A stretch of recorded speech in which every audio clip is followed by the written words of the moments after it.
Hello दोस्तों, आप सभी का स्वागत है आपके अपने यूट्यूब चैनल मैथ्स पायलट पे। फ्रेंड्स, मैं हूं अनिल और आज प्रश्नावली 7.3 का प्रश्न क्रमांक 3 के बारे में बात करने वाला हूं। तो अगर आप चैनल पे नए हैं तो चैनल को सब्सक्राइब कर लीजिए और एक लाइक कर दीजिए। तो आइए वीडियो को स्टार्ट करते हैं। सबसे पहले क्वेश्चन देखते हैं। कह रहा है कि शीर्षों 0,-1, 2,1 और 0,3 वाले त्रिभुज की भुजाओं के मध्य बिंदु से बनने वाले त्रिभुज का क्षेत्रफल ज्ञात कीजिए। इस क्षेत्रफल का दिए हुए त्रिभुज के क्षेत्रफल के साथ गुण अनुपात भी ज्ञात कीजिए। तो आइए क्वेश्चन को समझते हैं। सबसे पहले ये तीन जो शीर्ष दिया गया है, इस शीर्ष के मदद से एक त्रिभुज बनाते हैं। तो ये मैंने एक चित्र बना लिया। तो आइए अब देखते हैं। कह रहा है कि इन तीनों शीर्षों से मिलने वाली जो भुजाएं हैं उसके मध्य बिंदुओं से बनने वाली त्रिभुज का क्षेत्रफल ज्ञात कीजिए। तो आइए इस त्रिभुज जो है, ये जो त्रिभुज है, इसके तीनों भुजाओं का मध्य बिंदु निकालते हैं। तो कैसे निकालेंगे? लेट कर लो। एक मध्य बिंदु ए बी का ये हुआ और ए सी का मध्य बिंदु ये हुआ और बी सी का मध्य बिंदु ये हुआ। इस बिंदु का नाम P रख लेते हैं, इस बिंदु का नाम Q रख लेते हैं, इस बिंदु का नाम R रख लेते हैं। ठीक है। इससे बनने वाली जो त्रिभुज है इसका हमें क्या निकालना है? क्षेत्रफल निकालना है पहले। तो आइए सबसे पहले हम इन तीनों भुजाओं का जो मध्य बिंदु है वो निकालते हैं। तो सिंपल है। कैसे निकालोगे? तो x1 + x2 डिवाइडेड बाई 2, ये x1 है, ये y1 है। ठीक है। ये x2 है, y2 है और ये x3, y3 दिया गया है। तो बिंदु P का निर्देशांक निकालने के लिए यहाँ से लिखेंगे बिंदु P के लिए लगाएंगे मध्य बिंदु। फॉर्मूला क्या होता है? x1 + x2 divided by 2। तो 0 + 2 डिवाइडेड बाई 2 यानी कि 1। तो ये आ गया 1, y1 + y2 डिवाइडेड बाई 2 यानी -1 + 1, 0 और 0/2 यानी कि 0 ही आना है। दैट मीन्स P का निर्देशांक 1,0 आ गया। अब आइए यहाँ से लिखते हैं Q के लिए। तो बिंदु Q के लिए इसका निर्देशांक निकालेंगे। तो सिंपल लिखेंगे x1 + x2 डिवाइडेड बाई 2। यहाँ पे x2 नहीं लिखा हुआ है, लेकिन आप कंफ्यूज मत होना, मध्य बिंदु का फॉर्मूला लगा रहे हैं। तो 0 + 0/2 यानी कि 0 ही होना है। ठीक है। ये हो गया x = 0 एंड y बराबर क्या होगा? y1 + y2 डिवाइडेड बाई 2 यानी -1 अब प्लस के 3। तो कितना होगा? 2 अब बट्टा में 2 यानी कि 2 यानी कि 1 हो जाएगा। यानी Q का निर्देशांक हो गया 0,1। ठीक है। अब आइए बात करते हैं R का निर्देशांक। तो बिंदु R के लिए लिखेंगे x बराबर मध्य बिंदु फॉर्मूला लिखेंगे। तो क्या होता है? x1 + x2 divided by 2 and y बराबर हो जाएगा y1 + y2 डिवाइडेड बाई 2। यही होता है ना। आइए यहाँ पे लगाएंगे 2 + 0/2। तो 2 + 0 2/2 यानी कि 1 आ जाएगा। इसी तरीके से y1 + y2, तो ये है 1 और ये है 3। तो 3 और 1 4, 4/2 तो कितना आएगा? 2 यानी कि इसका निर्देशांक आ गया 1,2। ठीक। अब कह रहा है कि ये जो त्रिभुज है, छोटा वाला त्रिभुज, इसका हमें क्षेत्रफल निकालना है। साथ ही ये जो क्षेत्रफल आएगा उसका और बड़े वाले त्रिभुज के क्षेत्रफल का अनुपात भी निकालना है। तो आइए सबसे पहले त्रिभुज PQR का क्षेत्रफल निकालते हैं। तो यहाँ से लिखेंगे त्रिभुज PQR में क्या x1 बराबर कितना है, x2 बराबर कितना है, x3 बराबर कितना है? तो x1 बराबर है 1, x2 बराबर 0 और x3 बराबर 1 है, जैसा कि आप देख सकते हो। फिर देखेंगे y1 बराबर कितना है, y2 बराबर कितना है और y3 बराबर कितना है। तो देखिए P का निर्देशांक यहाँ पे है 0, तो ये हो जाएगा 0। यहाँ पे है 1, तो ये हो जाएगा y2 और यहाँ पे है 2, तो ये हो जाएगा y3। हम त्रिभुज PQR के लिए देख रहे हैं अभी। ठीक है। तो यहाँ से लिखेंगे त्रिभुज PQR का क्षेत्रफल बराबर, फिर से वही फंडा क्या लगाएंगे? 1/2। ठीक है। और 3 बार लिख देना है ब्रैकेट क्लोज करके। क्या? x × y - y plus x × y - y plus x × y - y। ये लिख दिया, ब्रैकेट क्लोज। अब करना क्या है, तो पहला जगह पे लिखना है 1 2 3, दूसरा जगह पे लिखना है 2 3 1 और तीसरा जगह पे लिखना है 3 1 2।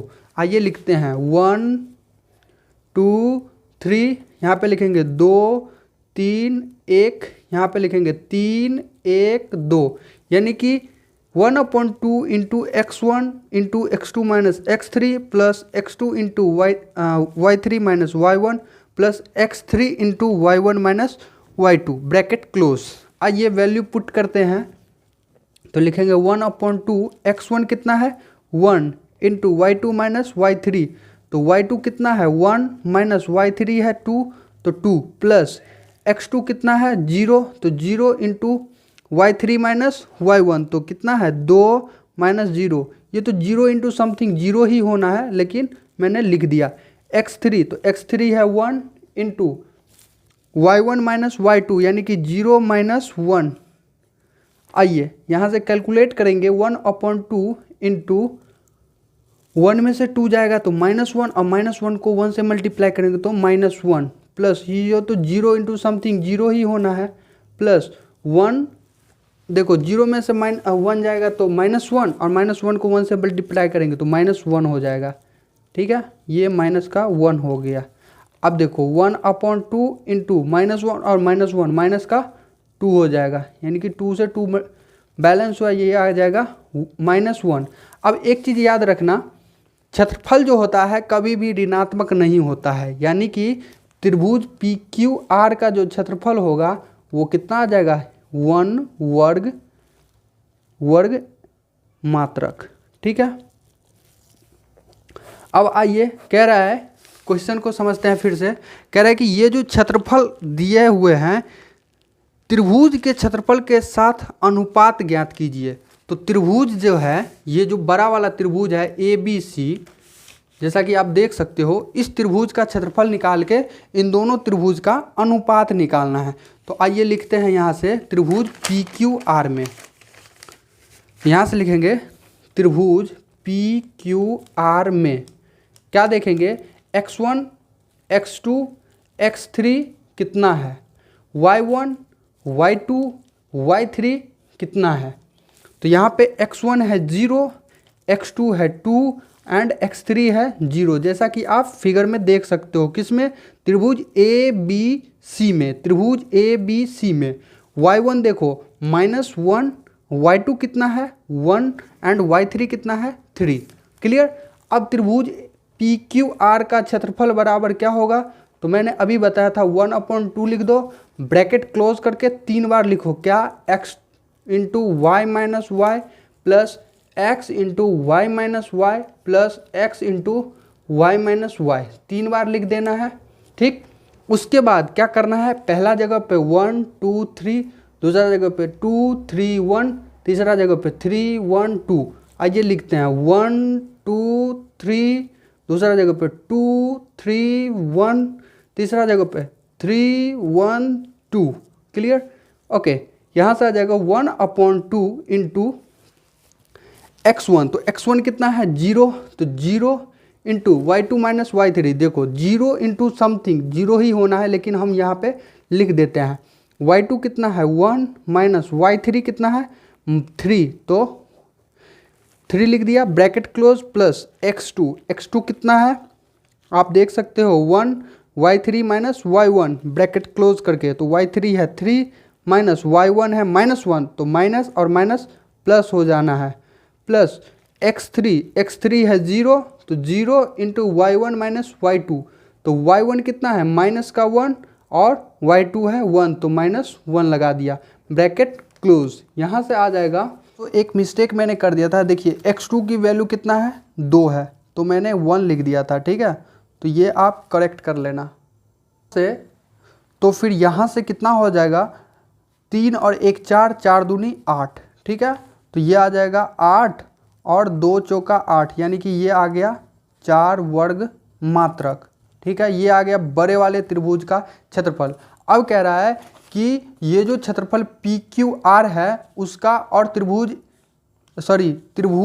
PQR और ये त्रिभुज ए बी सी, ये यहाँ पे मैंने गलत कर दिया था, ये ए बी सी में लिखना था मुझे, आप करेक्ट कर लेना। ए बी सी का अनुपात निकालना है, तो यहाँ से लिखेंगे त्रिभुज पी क्यू आर का क्षेत्रफल अनुपात त्रिभुज ए बी सी का क्षेत्रफल, यानी कि छोटे वाले त्रिभुज का क्षेत्रफल अनुपात बड़े वाले त्रिभुज का क्षेत्रफल। ठीक है, अनुपात का मतलब होता है बट्टा में लिखना।